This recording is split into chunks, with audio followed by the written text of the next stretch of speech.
guys! Welcome back again to my YouTube channel. It's me again. For today's video is nagmamadali ako mag-intro kasi aalis na kami at malilate na kami. So, this is the first time na magde-decor kami simula nung nag-lockdown. So, we're so excited. So, ang yung partner ko is nandun na at ako is nahuhuli dito. So, if you haven't subscribed yet to my YouTube channel, please don't forget to subscribe it now and click that notification bell down below para notify ka if ever na may gagawin tayong bagong video. So, alis na tayo.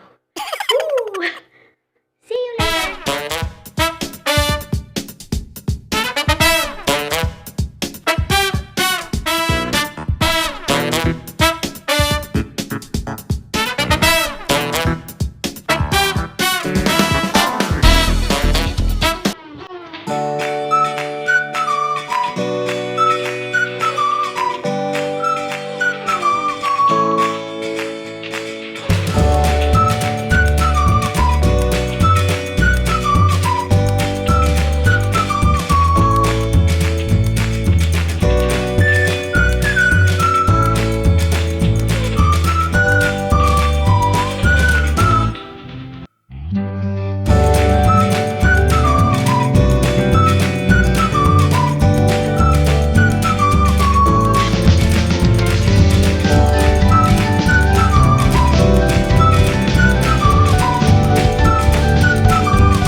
Ayun guys, I'm back and we're home. So, hindi ko masyadong nag-vlog yung first time ever namin. I mean, hindi pa siya party decor. Kanina kasi talaga akong lakas ng loob mag-vlog sa labas guys. So, parang konting push pa talaga para ma-push natin yung vlogging sa labas. So, I think yun yung pag-aaralan ko kung paano ko ba siya i-handle, paano ko ba siya gagawin.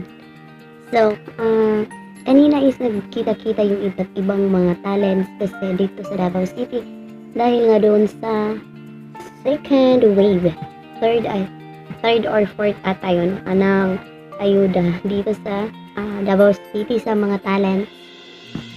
So, kanina, so mabigat din yung mga ayuda guys. So, ito siya. Ching! Salamat, Ma'am James, thank you sa ayuda. So, maraming salamat and also mabigat din sa dalhin guys kaya hindi din ako nakapag-video kasi nga sira na tong phone natin and baka isang bagsak na lang nito guys, masisira na talaga siya. So, at least may i-video pa tayo, so may magagamit pa tayong pang video and also pwede pa siya pero hindi ko siya pinapanood sa mga videos kasi nga pag umiinit na yung screen niya ayun, maglalag na naman siya at magpa-function yung iba't ibang mga application na nasa loob ng cellphone na to. So, ayun. So, ayun na nga guys. So, hindi ko po na-vlog din yung buong kabuuan ng aming decor kanina kasi ang init pagkatapos tagal naming natapos guys. So, actually, nakauwi kami ng bahay is maaga-aga pa pero yun lang ako nakagawa ng video kasi patulog na din. So, ayun na nga. It's 8:45 pa naman ng gabi. So, and gusto ko lang kayo i-update guys na hindi ko nga natapos yung vlog ko kanina. Pero ito yung nagawa naming decor. So, yan. Ito pa siya. Yan. So, yan yung simple decor lang for today. So, ayun na nga guys. Parang nakakapanibago. Kanina habang nasa labas ako, actually, first time ko for almost 4 months na lumabas ng barangay namin. So, that is my first time na lumabas ng ibang medyo malayo-layo sa barangay namin. Actually, napansin ko kanina, wala siyang social distancing sa labas. Parang nawala na yung social distancing. Ewan ko ba bakit. Pero, kapag pupunta ka ng malls, like mga NCC malls, ganyan, kailangan siya ng FM pass. Pero kapag dyan sa labas, yung mga pulis, hindi na siya naghahanap. Pulis na may harang sa mga kalsada. So, hindi na nila hinahanap ang FM pass kapag padaan ka sa kanila. So, actually, dito sa Davao is MGCQ na siya. So, hindi na siya ganun kahigpit. So, mas okay na din yun guys. Kasi, para nabuhay naman tayo, diba?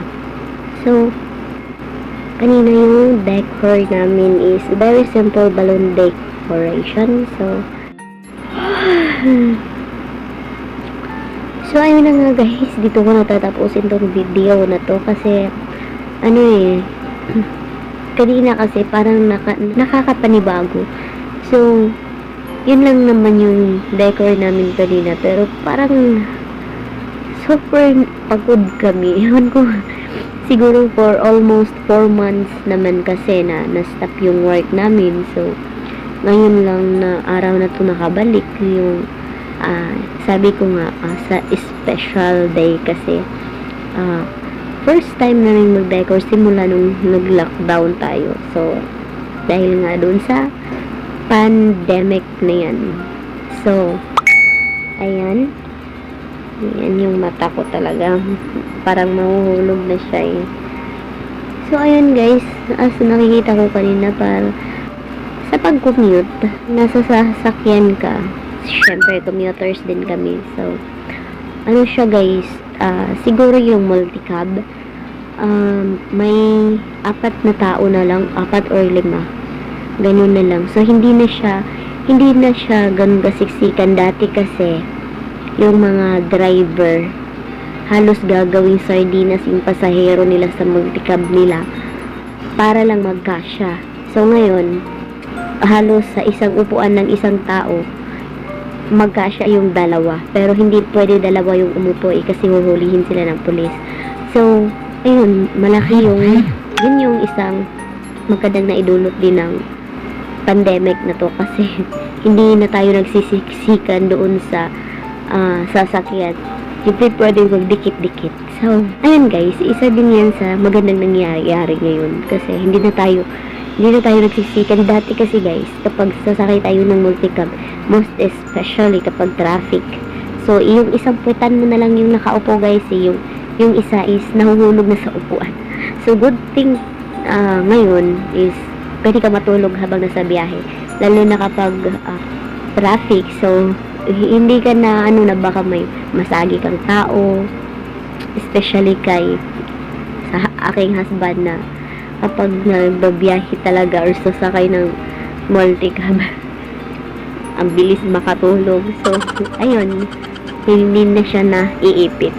So, that is the one of result for this pandemic. So, Again, maraming salamat Ma'am Chimes and also Ma'am Hana sa ayuda na aming natanggap from ESDO dito sa Davao City. Thank you so much Mayor Sara Duterte. So, ayun, pantawid na din yun sa amin guys kasi isa na yung effect talaga sa amin ngayon itong pandemic guys.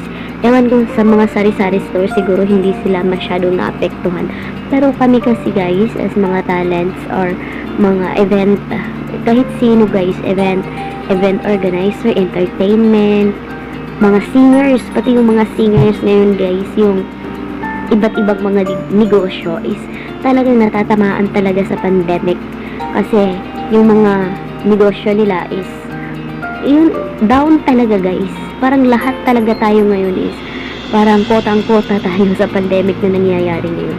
And share ko lang din guys yung place na yung place na aming dinekoran kanina is dati siyang bar.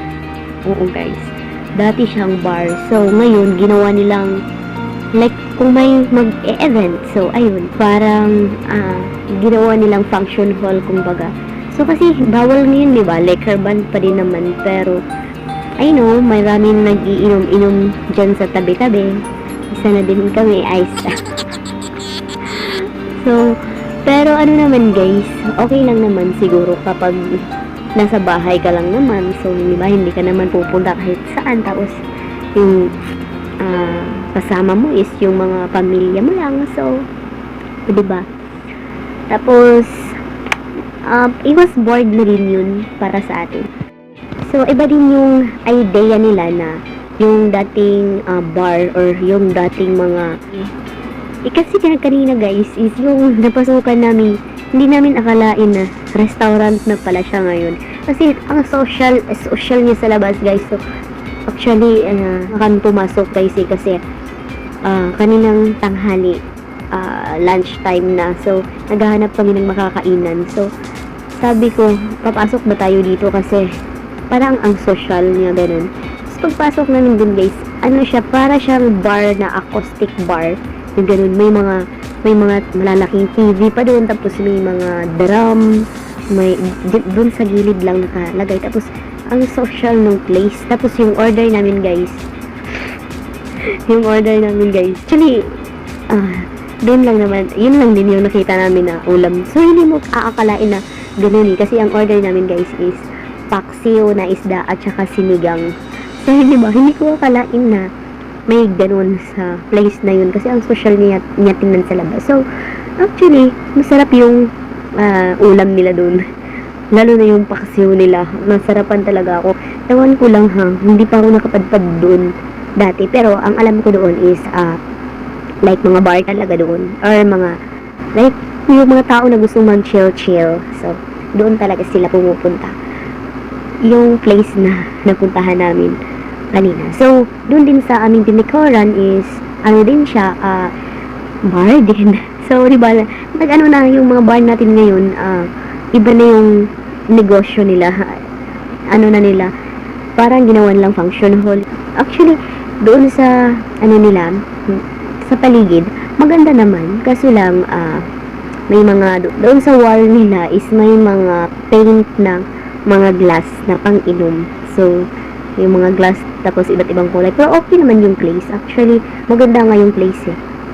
Pero, yun nga, sa napapansin ko kanina, yung mga may negosyong bar dati, yung kanilang place is ginawa na nilang function hall. Yung iba naman is ginawa na nilang restaurant. Kasi nga, walang kita ngayon yung mga bar. Kasi, dahil nga, bawal nga mag-iinom-inom. So, what's the point kung mag-open sila o sabihin na nga natin MGCQ na bawal din naman huhulihin ka, walang customer na pupunta doon kasi nga huhulihin ka kasi nga liquor ban pa. So ayun, so nice idea din sa kanila guys. So nagdadaldal pa ako dito, nawala yung antok ko. So anyway guys, that's all for today's video kasi yung baby ko dito is tulog na. Eto siya. Papakita ko lang sa inyo itong baby kong maliit na iniwan ng kanyang nanay kanina. Yan. Hey everyone!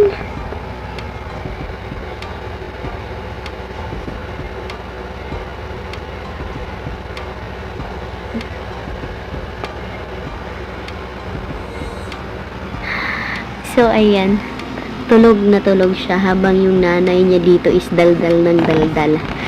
So, sana hindi talaga siya nagigising. Yan. That's all for today's video. Don't forget to like, share, and subscribe.